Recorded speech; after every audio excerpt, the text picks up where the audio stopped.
Okay, magandang araw Pilipinas. Muli po, nandito na naman po tayo sa ating programa. At syempre, bagong lahat, binabati muna po natin ating mga kababayan Luzon, Visayas, Mindanao, maging ating mga kababayan sa abroad na lagi po natin nakakasama sa bawat araw po na tayo po may mahalagang pinag-uusapan dito po sa ating programa, ang Reaction Mo, Birada Ko.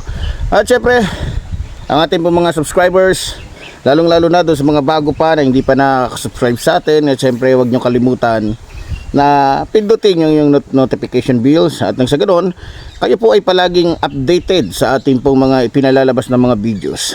Okay, sa araw nito mga minamahal ko mga kababayan, pag-uusapan natin ito pong pangangamba o pinangangambahan nito pong ni Vice President Sara Duterte, maging itong mga bagong pakulo nitong mga kasapi nila, lalong-lalo na sa PDP wala ng laban.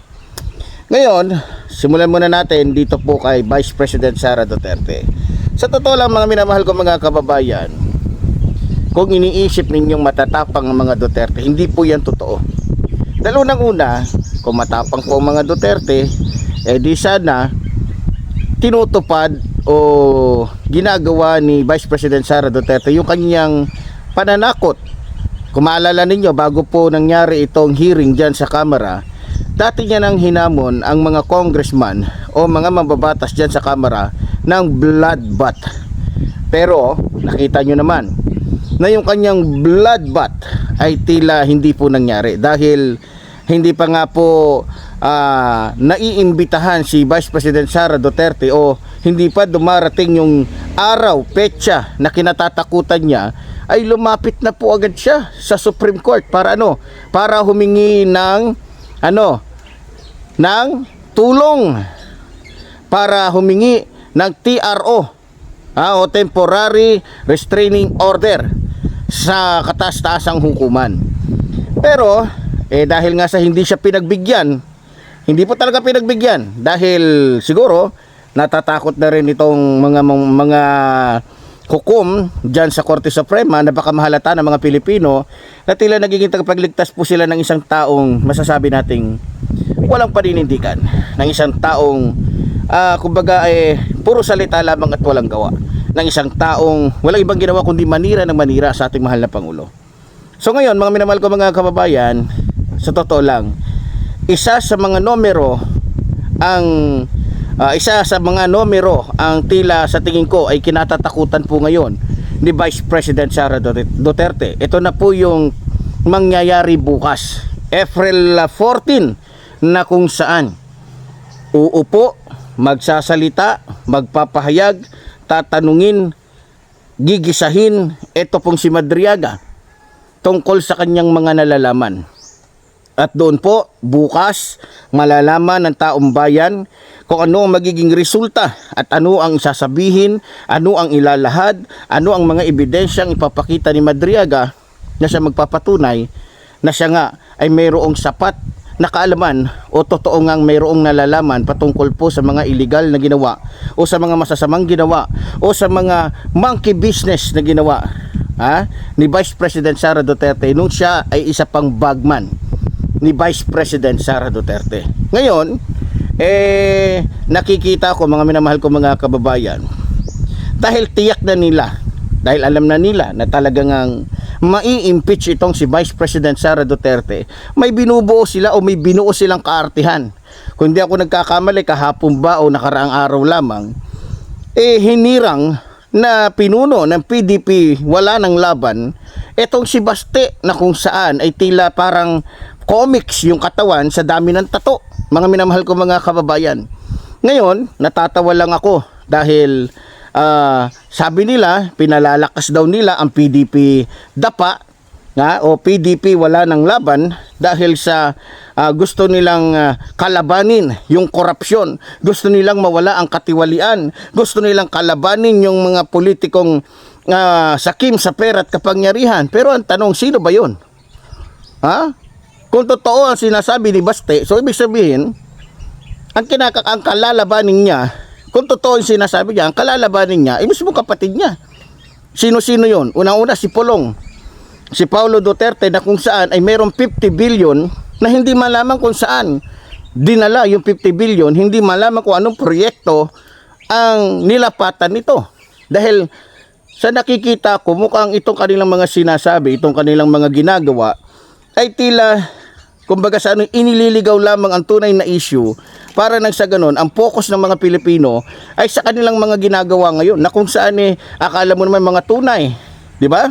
So, para sa akin, itong mga ginagawa nila ay isang pamamaraan para malihis o maituon yung isipan ng ating mga kababayan sa katotohanan at sa totoong mangyayari bukas. Mga minamahal ko mga kababayan.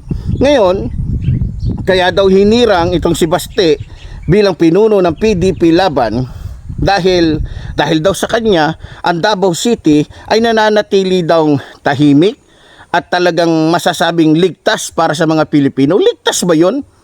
Na nitong mga nakaraang buwan lamang ay ang daming mga drug lords, maraming mga addict, maraming mga pagawaan ng shabu ang nahuli mismo sa lugar ng Davao City. Paano mo masasabing karapat dapat siya? O baka naman lahat ng kanyang mga kasama, kasapi, kaisa o mga galamay nila ay nabayaran lamang. Kaya siya ang ginawang leader o pinuno ng PDP Dapa, na kung saan talagang wala ng kalaban-laban dahil tiyak na mapaparusahan at talagang mabibigyan po ng kaparusahan ito pong si Vice President Sara Duterte. So ngayon mga minamahal ko mga kababayan, para lang po sa akin, ito ay akin lamang pong sariling ito'y mula po sa aking sariling kaisipan lamang mga minamahal ko mga kababayan. Alam nyo, wala na po tayong dapat pang paniwalaan sa mga Duterte dahil unang-una, napakarami po nilang sinabi na hindi naman natupad. Napakarami nilang ipinangako na hindi naman natin nakita. Marami silang kayabangan na sinasabi na talagang masasabi natin na mas masahol pa sa kayabangan.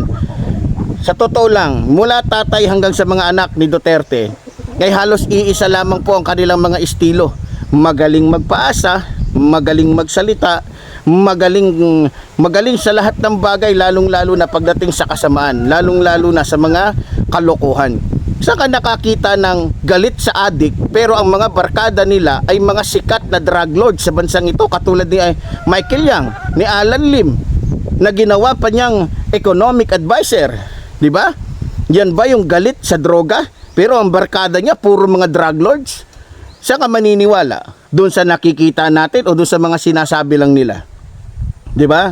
So ganun pa man mga minamahal ko mga kababayan, bukas natitiyak ko, humarap man o sa hindi itong si Vice President Sara Duterte, tuloy pa rin na magsasalita si Madriaga, tuloy pa rin na magsasalita itong ilang mga personas na kilalang kilala po natin, katulad na lamang po ni dating Senador Antonio Trillanes, na kung saan ay may sapat na ebidensya na pwedeng ipakita sa taong bayan na ang kanyang mga sinasabi ay may mga batayan at mayroong suporta na mga ebidensya na magmumulat po sa taong bayan, lalong-lalo na doon sa mga DDS na napapaniwala po ng mga Duterte sa kanila pong mga kasinungalingan. Marami po tayo na maibibigay o may papakita ng mga ebidensya na itong mga Duterte ay talagang magaling lang talaga magdrama, magaling lang talaga magsalita, magaling lang talaga manakot, magaling lang talaga magbanta.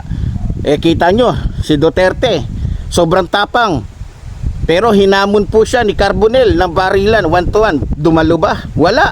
Nagtago sa likod ng kanyang mga bodyguard, pero siya yung naghamon. Si Baste naghamon din ng suntukan kay General Torre. Nagpakita ba? Hindi. Nagtago din. Si Paulo Duterte naghamon din.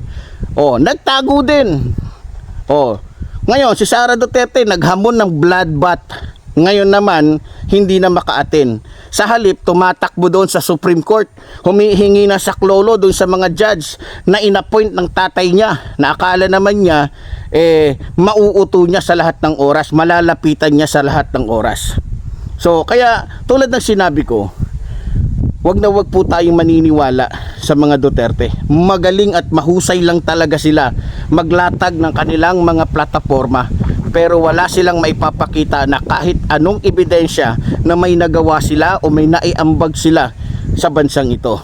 Yes, hindi naman sinasabi nating ni isa ay wala silang naambag, pero sa totoo lang, kung meron man silang naiambag, wala sa kalingkingan sa mga nagawa ng mga Marcos. Dahil unang-una, ang mga nagawa ng mga Marcos ay hanggang ngayon ay napapakinabangan po ng taong bayan. Katulad na lamang po na San Juanico Bridge na pinakikinabangan ng lahat ng mga commuters.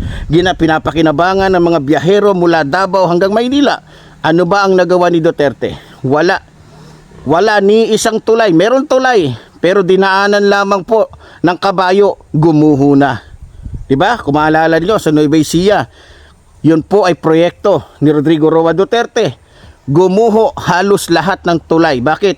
Dahil ang kanila pong mga gawa ay puro substandards. So, kaya masasabi natin na talagang mahusay lang po silang magsalita.